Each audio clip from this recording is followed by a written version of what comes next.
Secretario de Economía, Marcelo Ebrard. Señor secretario, ¿cómo está? Buenas noches. Hola, Leonardo, quiero saludarte, muy buenas noches. Saludo a tu auditorio con todo gusto. Secretario, si le dijera que usted esta película ya la vio, la de los aranceles, y que es Rocky 1, Rocky 2, le diría, ¿en qué se parece lo que vivió en su momento con lo que hoy tenemos? Marcelo. Sí, bueno, efectivamente es el mismo sistema de negociación, quizá ahora vamos a tener más tiempo. ¿Te acuerdas que en 2019 pues, tuvimos una semana para el tema de los aranceles? En aquella época era lo mismo, migración. El presidente Trump quería que México aceptara un tratado de tercer país seguro. Total, no se dio, llegamos a una solución diferente acorde a los intereses de México y no se pusieron los aranceles. Entonces, yo no quiero, desde luego, ni minimizar ni criticar, pero es un esquema de negociación, es el estilo de negociación del presidente Trump. Va a ser muy estresante, tal vez, pero al final la vamos a sortear. ¿Por qué razón? Porque el costo de ponerlos, pues esto es como decirte, si no se hace o no se llega a una negociación, voy a poner estas tarifas que equivalen a impuestos. El costo de poner esos impuestos es muy elevado para Estados Unidos, mucho. Ayer hablaba yo con la industria automotriz por la noche en un Zoom y de autopartes, y me decían, bueno, el primer impacto que tienes aquí en Estados Unidos es que esto equivale, si sumas Canadá y México, a que las pick-ups, los vehículos que más vende la industria automotriz norteamericana, tendrían un aumento de $3,000 promedio, de un día para el otro. El segundo, que esto involucra más o menos 400,000 empleos entre todos los que están involucrados en los Estados Unidos, etcétera, lo que hoy día conoces. Tú lo conoces bien. Hoy están los datos de la balanza comercial y bueno, cuando uno ve que este país ha exportado de enero a octubre 513,000 millones de dólares y la mayor parte son exportaciones manufactureras, las automotrices a las que tú te refieres, estamos hablando de 162,000 millones y son empresas norteamericanas, pues claramente es golpear el interés de ambos. Yo recuerdo que en 19, que era usted el canciller de la República, nos explicó a varios periodistas cómo se dio el proceso y que fue importante que en aquella época el vicepresidente Pence, ahora tienen Vance, no sé si va a ser igual de razonable, tuvo esta idea, ¿no? México tiene muchos, si no amigos, aliados en la lógica que defender el mercado norteamericano, Marcelo, es en beneficio de todos, no de México. Sí, y además es habrá una reacción, me imagino, muy importante que ya está ocurriendo, pues de muchas empresas, de muchos intereses que están cerca del propio presidente Trump respecto a lo que significaría un arancel de este tamaño, un impuesto de este tamaño, justo cuando estás en el momento de mayor estrés de tu industria automotriz por la competencia china. Las marcas chinas son muy buenas, tienen muchísimas marcas que están muy avanzados tecnológicamente también a muy buen precio, etcétera, etcétera. Entonces, imagina tú Stellantis, por ejemplo, hay que ver los resultados de este año, el impacto ayer en la bolsa para las tres grandes grupos de Estados Unidos, etcétera. Toda la evidencia te dice que el sentido común pues es llegar a un acuerdo antes de esa fecha. Es más, yo creo que ellos mismos están pensando eso.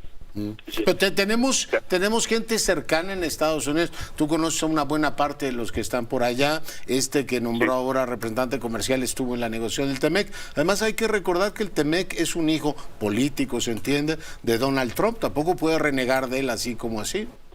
Sí, tienes toda la razón. Pues él es coautor y considera, y lo ha dicho en muchos foros, que se obtuvieron muchas cosas, y tiene razón en cuanto a que ha sido muy exitoso. De la entrada en vigor ahora del tratado, ha aumentado el comercio entre México y Estados Unidos en 32% en los más. Entonces, esos son miles de millones de dólares y millones de empleos. Conclusión, sí conocemos, por ejemplo, que llegó a USTR, estuvo cerca de Lighthizer, conoce bien el tratado, es coautor de él. En algunas cosas eso nos va a favorecer, porque sobre todo en la idea de límites, porque conoce que es un tratado y que puede decir que no.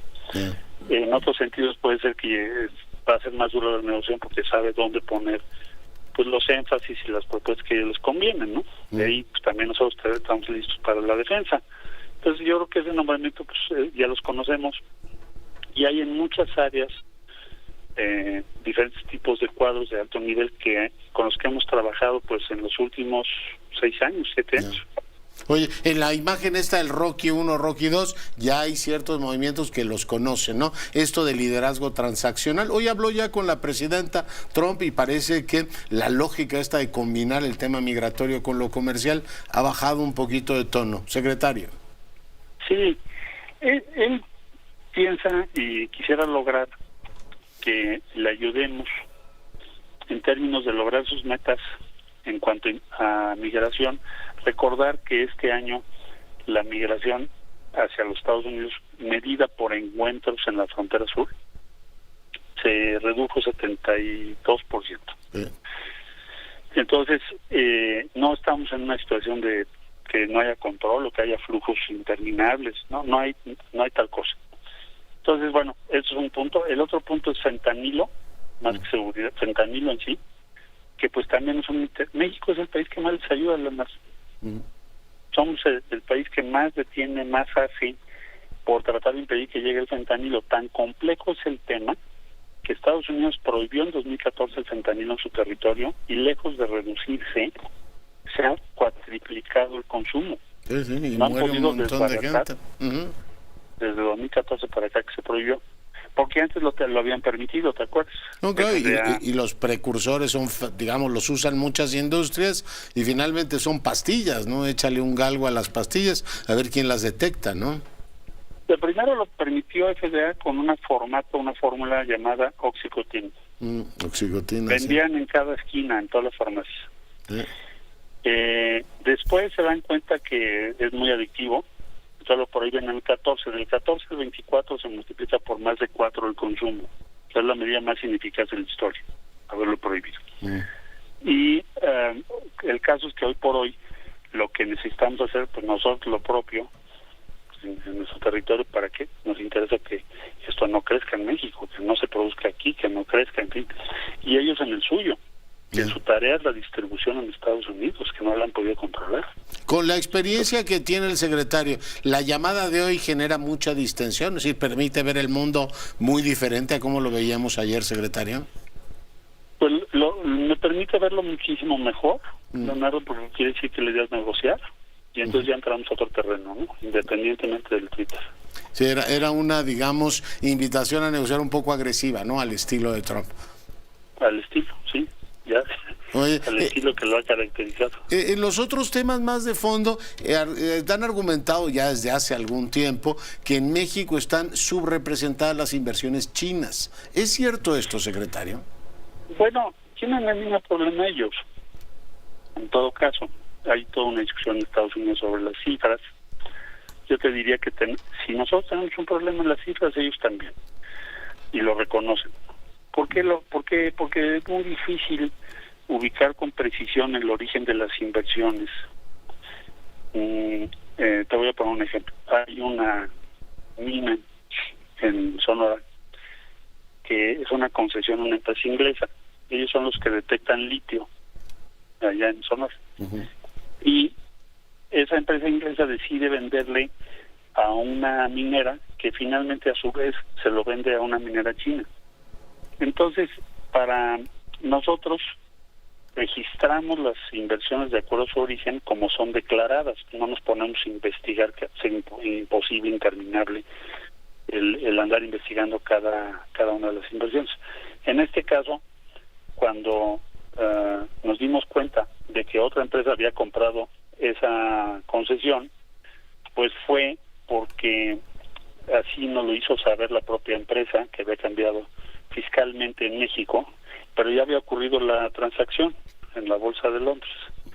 Entonces, el sistema está organizado en México, en Estados Unidos y en Canadá para que registres al origen de la inversión, no necesariamente la composición del capital. Entonces, si nos dicen, oigan, ustedes no tienen el registro completo, pues perdón, es una contabilidad, mano. O el tuyo sí está completo y el mío no, con la misma contabilidad. Entonces, a mí se me hacen esos argumentos de que cuando ya no puedes probar algo, entonces pones en duda la información del contrario, ¿no? Que fue lo que hizo, entiendo, Yellen, ¿no? En la última visita que hizo. Pero bueno, está eso en contencioso. ¿Van a convocar al sector privado, vas a convocar al sector privado para este proceso de revisión, igual que los acompañó durante la negociación del TEMEC, Marcelo? Sí, por supuesto. tenemos que estar muy cerca del sector privado. Yo diría en dos vertientes. Una vertiente todo lo que tiene que ver con la revisión del tratado, porque tiene muchos componentes técnicos y tenemos que estar muy cerca de las empresas que están en México para entender qué efecto tiene cada decisión que tomas, ¿no? O qué debemos proponer. Pero el otro sentido también es respecto al aumento del contenido nacional, es decir, del contenido regional, por ponerlo así, Estados Unidos, México y Canadá, contenido regional de nuestra producción.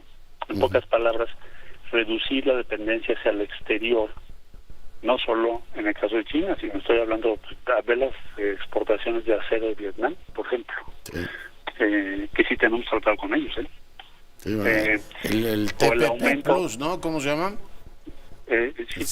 TPP, no me acuerdo cómo le dice, CTPP o algo así. Sí. Exactamente, que acaba de haber reunión en Canadá, estuvo allá mi subsecretario. Bueno, y bueno, pues ahí está Japón, en fin, hay muchos países muy importantes para México, Corea del Sur, etcétera. Entonces, a lo que voy es, simple y llanamente, el otro gran campo de acción es cómo le hacemos para aumentar nuestras cadenas de valor. O sea, ahora vamos a una integración regional mayor, esa va a ser la tendencia en todo el mundo. Y pues nosotros también tenemos que trabajar en eso, que sería la diferencia con la negociación anterior del tratado. Ahora es una revisión, pero un tema que va a estar presente es cómo vamos a aumentar nuestras cadenas de valor y reducir las importaciones. Pues interesante, viene efectivamente un periodo de revisión que supongo que ocupará buena parte del año próximo. Secretario Ebrard, como siempre, muy agradecido. Muchas gracias, mucho gusto saludarte, Leonardo. Saludos, un abrazo. A tu auditorio. Gracias Marcelo Ebrard, secretario de Economía, hoy platicando con usted. Y le decía